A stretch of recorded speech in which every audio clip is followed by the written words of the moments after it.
Well, it's a new year, it's 2023, and Happy New Year to all my subscribers.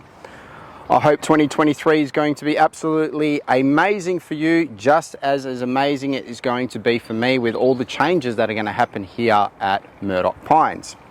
But with 2023, we also have swing faults, and swing faults we need to fix. And today we're going to be focusing on what we would call poor posture.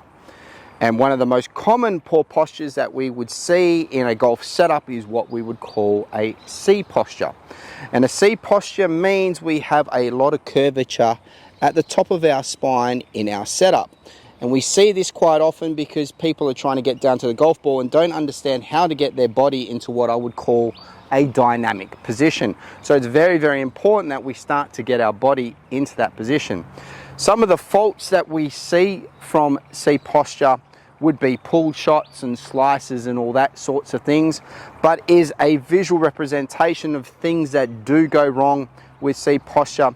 When we get ourselves into this position here, it causes us to get what we would call bad turning positions and work to the top of the backswing, which can then also lead to what we would call trail arm tucking or trail arm flying at the top of the swing, a lead arm that comes across the front of the chest too much.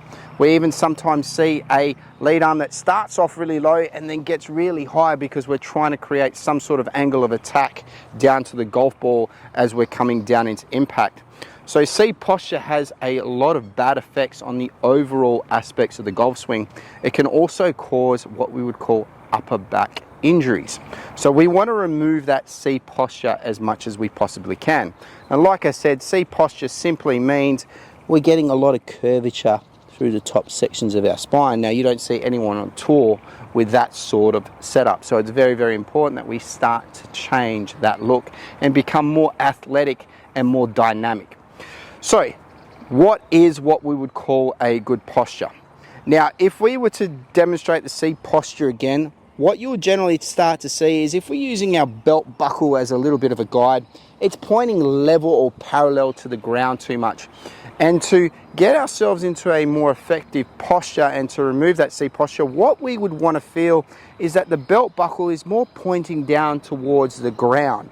And for us to do that, we're going to get a lot more hip bend.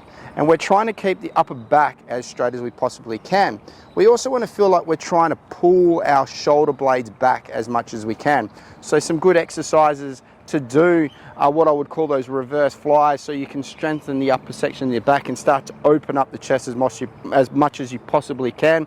Will help with, I guess, long-term effects of the curvature through the upper sections of the back. So lots of reverse fly sort of exercises, anything that works the shoulder blades as much as they possibly can to expand the chest. Those are really good exercises, but like I said, in a golf sense or a golf terminology, what we're trying to do is stop having the belt buckle so level with the ground and get the belt buckle more pointed towards the ground. So there's a couple of really, really good drills that you can do to help you to get into these positions.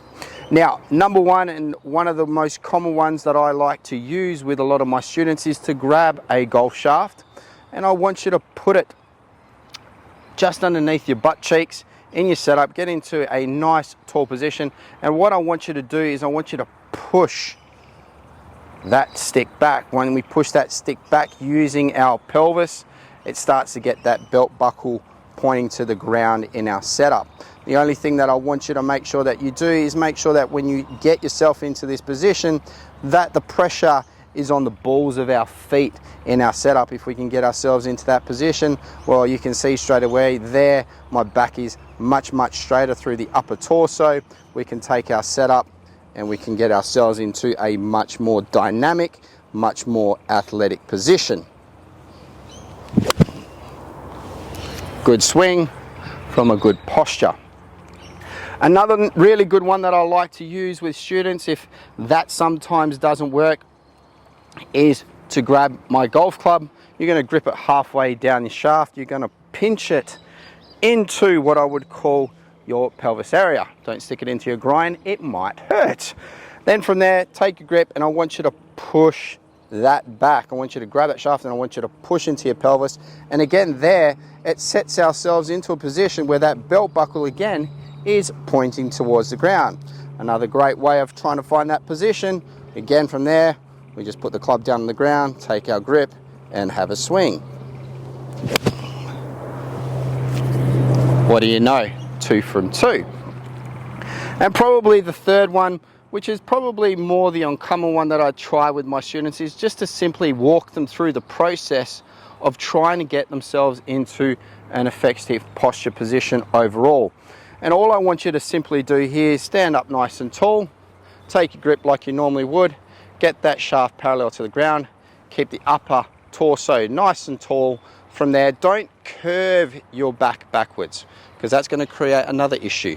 Simply make sure that your shoulders are stacked on top of your ankles, and then from this position here, again, push the hips back until that club touches the ground. Again, you'll get yourself into a much better position. Again, ensure that the pressure is on the balls of the feet. Walk up to the golf ball, have a swing again.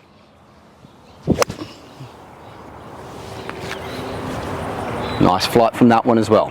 So there's 3 simple exercises you can implement to, I guess, effectively change your posture position, because it's very, very important to get yourself into that posture so that you eliminate the bad angles, the flying arms, the lead arms going across the front of the chest, the high position at the top, trying to create a better angle of attack at the golf ball, which also then relates to or results in what we would call the over-the-top swing.